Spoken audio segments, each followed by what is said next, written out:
वालेकुम जी। आज हम लोग अपनी इलेक्ट्रोथेरेपी की जगमोहन सिंह की जो बुक है उसमें से अल्ट्रा वायलेट रेडिएशंस का जो टॉपिक है उसको देखने जा रहे हैं।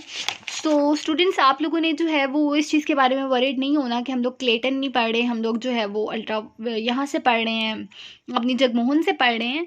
इस चीज़ के बारे में बिल्कुल भी परेशान नहीं होना, क्योंकि मैंने दोनों को देखा है, इसमें बिल्कुल ही माइनर सा डिफरेंस है, बहुत ज़्यादा जो है वो डिफरेंस नहीं है। अगर आप लोग चाहें तो आप लोग यहाँ से समझने के बाद भी क्लेटन पढ़ सकते हैं। अगर आप लोग यहीं से पढ़ रहे हैं तो भी ठीक है, दोनों बुक्स बिल्कुल ओके हैं, एज सच कोई इतना इशू नहीं है। जहाँ से आप लोगों का पेपर बन रहा है वहाँ से पढ़ लें, लेकिन थ्योरी सारी की सारी ऑलमोस्ट जो है वो सेम है। माइनर से डिफरेंस है, वर्डिंग का डिफरेंस है। तो चलो हम लोग अपना टॉपिक स्टार्ट करते हैं। अल्ट्रा वायलेट रेडिएशंस को देखते हैं। अल्ट्रा वायलेट रेडिएशंस की बात करते हैं तो ये इलेक्ट्रोमैग्नेटिक रेडिएशंस हैं। इसमें आप लोगों ने साथ साथ ही मार्क करते जाना है, क्योंकि आप लोगों को मैं कोशिश करूँगी कि ये टॉपिक इस तरह से समझाऊँ कि जैसे एक स्टोरी होती है और आप लोगों के लिए बिल्कुल ईजी हो जाए। साथ साथ जो MCQs आते जाएंगे, जो MCQs बन सकते हैं, उनको भी मार्क करते जाना है और वैसे अपनी स्टोरी को भी अपने माइंड में बिल्डअप करते जाना है। अभी इसको बिल्कुल भी बुक समझ के नहीं पढ़ना, जैसे बिल्कुल ऐसी एक स्टोरी या जैसे मैं कोई चीज़ की फंक्शनिंग बता रही हूँ सिंपली, जो हमारे घर में यूज़ होती है, उस तरह से इसको समझना है, ठीक है। Ultraviolet radiations electromagnetic radiations हैं, या इलेक्ट्रोमैग्नेटिक एनर्जी है बेसिकली। इनकी बात करते हैं तो ये रेज के स्पेक्ट्रम में ये विजिबल रेज और एक्स रेज के दरमियान में लाया करती हैं। अब विजिबल और एक्स रेज के दरमियान में लाया करने का मतलब ये है कि ये विजिबल में तो नहीं आती। इट्स मीन ये जो रेडिएशंस हैं ये इनविजिबल हैं ह्यूमन आई के लिए। इनकी फ्रीक्वेंसी की बात करते हैं तो फ्रीक्वेंसी है 10 नैनोमीटर से 400 नैनोमीटर तक इनकी फ्रीक्वेंसी है, ठीक है। अब फ्रीक्वेंसी जो है इसका MCQ बन सकता है, कितनी फ्रीक्वेंसी है, 10 to 400 नैनोमीटर, ठीक है। अब आप लोगों को एक बात पता है, जो सन रेज हमारे तक आती हैं, हम कहते हैं जी उसमें UV रेज भी हैं, सन ब्लॉक लगाना चाहिए, ये करना चाहिए, वो करना चाहिए, ये सारी चीज़ें हम बचपन से सुनते आ रहे हैं। तो जो अल्ट्रा वायलेट रेडिएशंस हैं इनकी वजह से सनबर्न हो सकता है, टैनिंग हो सकती है। जब हमारा एक्सपोजर इनके साथ होता है ना, तो हमें सनबर्न हो सकता है। जैसे अक्सर हम लोगों की हम स्किन देखते हैं, हम कहते हैं यार ये तो बिल्कुल बर्न हुई पड़ी है। जो लोग धूप में काम करते हैं, मजदूर या कुछ गाँव की खवातीन, ठीक है, तो सनबर्न और टैनिंग हो सकती है अगर कोई बहुत ज़्यादा सन में काम करता है। अच्छा जी, उसके अलावा ये जो रेज हैं ये मेनली जो है वो सूरज से ही प्रोड्यूस होती हैं, सनलाइट से प्रोड्यूस होती हैं। लेकिन अगर हम इनको देखें तो हम इन्हें अपने पास कुछ जनरेटर्स होते हैं, उनकी हेल्प से भी इनको हम प्रोड्यूस कर सकते हैं।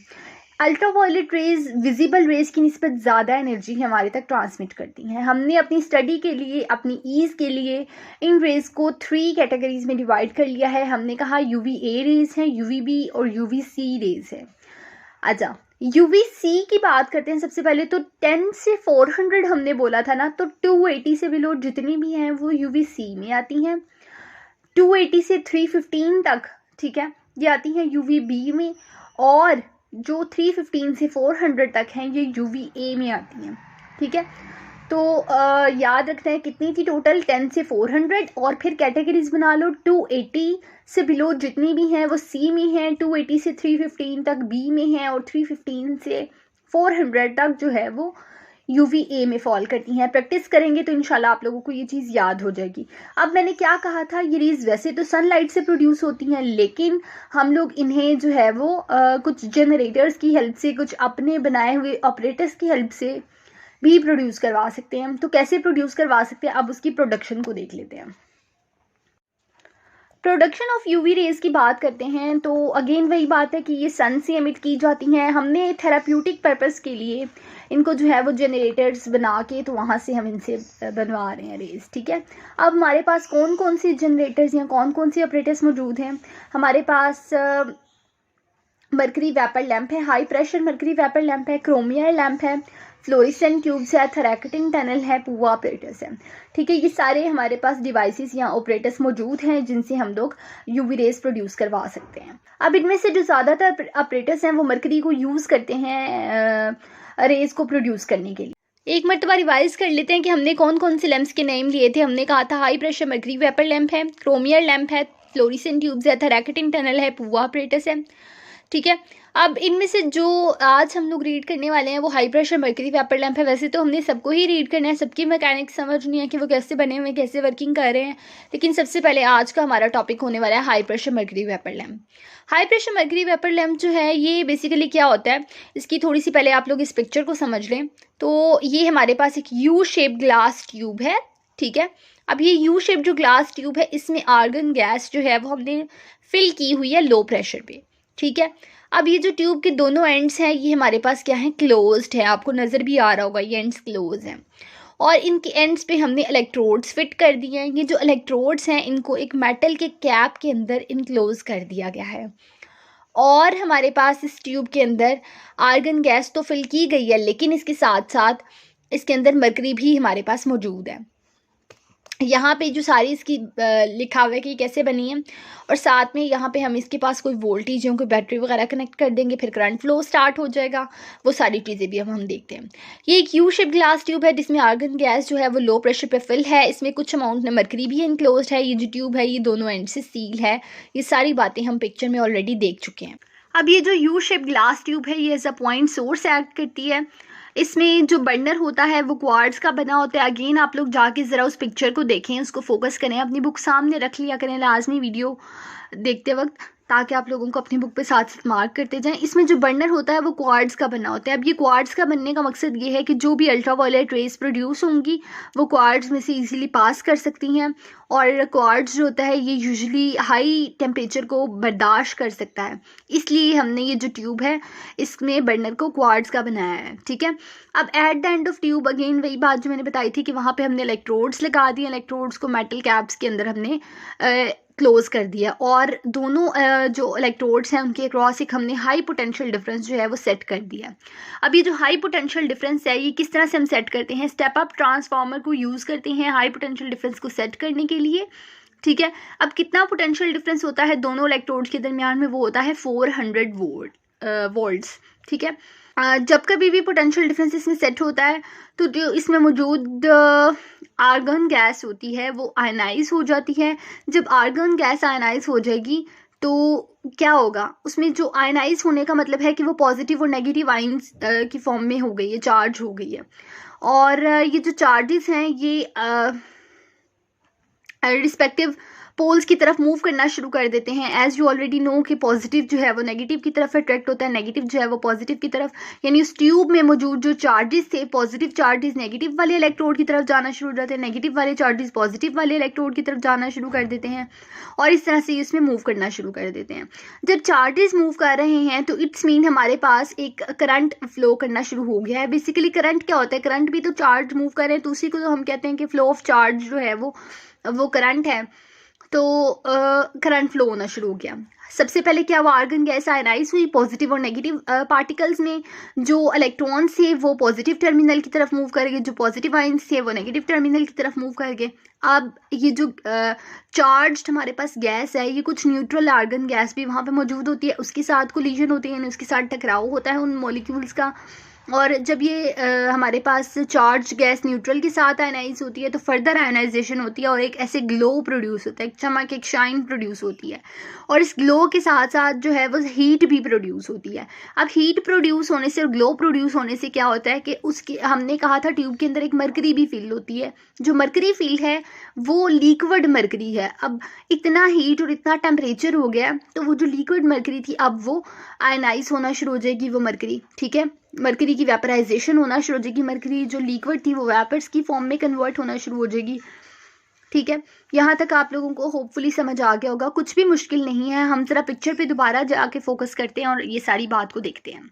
तो हमने यहाँ पे ट्यूब के दोनों एंड्स के दरमियान में हाई पोटेंशियल डिफरेंस सेट कर दिया था। इस पोटेंशियल डिफरेंस के सेट होने की वजह से जो अंदर मौजूद आर्गन गैस थी वो आयनाइज होना शुरू हो गई, पॉजिटिव और नेगेटिव आयंस की फॉर्म में कन्वर्ट हो गई। जो पॉजिटिव चार्जेस थे वो नेगेटिव इलेक्ट्रोड की तरफ मूव कर गए, जो नेगेटिव चार्जेस थे यानी इलेक्ट्रॉन्स थे वो पॉजिटिव इलेक्ट्रोड की तरफ मूव करना शुरू हो गए। जब ये सारी चीज़ें मूव करना शुरू हो गई तो ये चार्ज्ड गैस जो है ये कुछ न्यूट्रल गैस के साथ भी टकराई, वहाँ पे आयनाइजेशन हुई, आयनाइजेशन होने से ग्लो प्रोड्यूस हुआ, साथ में हीट प्रोड्यूस हुई। वो जो हीट प्रोड्यूस हुई थी उसकी वजह से टेम्परेचर अंदर बहुत ज़्यादा हो गया।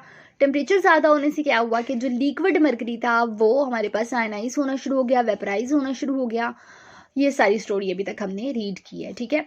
अगर नहीं समझ आए वीडियो को आप लोग पॉज करके दोबारा बैक करके तो आप लोग सुन सकते हैं। आई होप कि आप लोगों को समझ आ जाएगा, कुछ भी इसमें मुश्किल नहीं है। पहले हमने ट्यूब की देखा कि वो किस तरह से बनी हुई है, अब इसकी थोड़ी सी फंक्शनिंग को देख रहे हैं। अब ये जो अल्ट्रा वायलेट रेज प्रोड्यूस हुई थी, ये कैसे प्रोड्यूस हुई थी? अगेन उन्होंने वही बात बताई है कि सारे में क्या क्या प्रोसेस हुआ था। आर्गोन की आयनाइजेशन हुई थी, मरकरी की वेपराइजेशन हुई थी, मरकरी की भी आयनाइजेशन हुई थी। ये सारे प्रोसेस में 5 मिनट्स लगे और ये प्रोसेस जो है वो अपनी पीक पे पहुंच गया। जब कभी भी हम लोग इस लैम्प को टर्न ऑफ करते हैं तो दोबारा सारी चीज़ें न्यूट्रल स्टेट में चली जाती हैं। आर्गन जो आयनाइज हुआ था वो नॉर्मल स्टेट में चला जाएगा, मरकरी दोबारा से कंबाइन होकर लिक्विड फॉर्म में कन्वर्ट हो जाएगी और हमारे पास हर चीज़ न्यूट्रल स्टेट में आ गई है लैम्प को ऑफ करने के बाद। अब यहाँ पे कुछ है ट्राइडामाइट फॉर्मेशन। ट्राइडामाइट फॉर्मेशन का मतलब है समटाइम्स ऐसा होता है जो क्वार्ट्ज होता है, क्वार्ट्ज ये हाई टेम्परेचर की वजह से सिलिका की फॉर्म में चेंज हो जाता है और सिलिका की फॉर्म में चेंज हो जाएगा तो हम इसको बोलते हैं कि ट्राइडामाइट जो है उसकी फॉर्मेशन हो गई है। अब ये जो ट्राइडामाइट बन गया है ये एक हार्मफुल चीज़ होती है, आउटपुट रिड्यूस कर देती है ना यूवी के लिए, मतलब हमारे लिए इतनी बेनिफिट चीज़ नहीं है ट्राइडामाइट का बनना। ये यूवी रेज की आउटपुट को कम कर देगा, यानी नॉर्मली जितनी यूवी रेज बन रही थी ट्राइडामाइट की वजह से अब यूवी रेज कम बनेगी। कैसे कम बनेगी?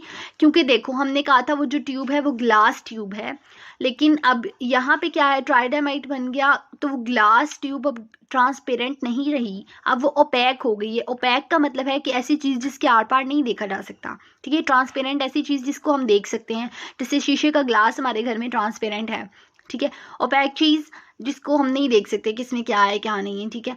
तो ट्राइडामाइट की वजह से ये ट्यूब जो है वो ओपैक हो जाएगी। ओपैक होने की वजह से जो रेज थी वो इजीली हमारे पास प्रोड्यूस हो रही थी, अब वो उस तरह से हमारे पास आउटपुट कम हो जाएगा, रेज उस तरह से बाहर नहीं आ रही ट्यूब से।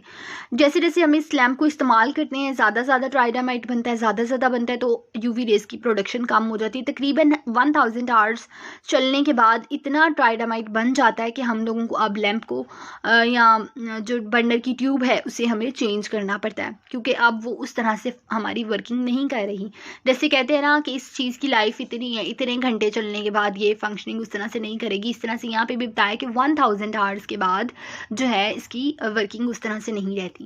बेसिक बात हमारे पास यहीं तक थी और सारी फंक्शनिंग हमने समझ ली। यू शेप ट्यूब है, अंदर जो है वो किस तरह से हमने आर्गन गैस को फिल किया है, वो आयनाइज होती है, कोलिजन होती है, मरकरी वेपर्स में कन्वर्ट होता है। लैंप ऑफ करने के बाद सब कुछ न्यूट्रल है और जितना ज़्यादा ये लैम्प पुराना हो जाता है उतना इसकी फंक्शनिंग उस तरह से प्रॉपर नहीं रहती और 1000 आवर्स के बाद हम लोगों को अपनी क्वार्ट्ज की जो ट्यूब है उसे चेंज करना पड़ता है, यानी बर्नर ट्यूब को चेंज करना पड़ता है। तो व्यूअर्स आज का टॉपिक हमारे पास यहीं तक था।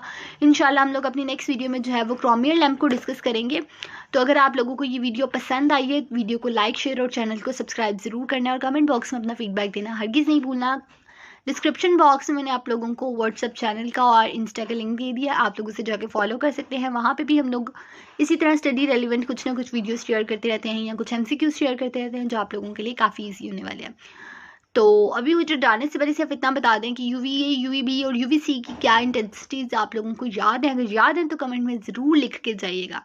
अल्लाह हाफिज़ जी।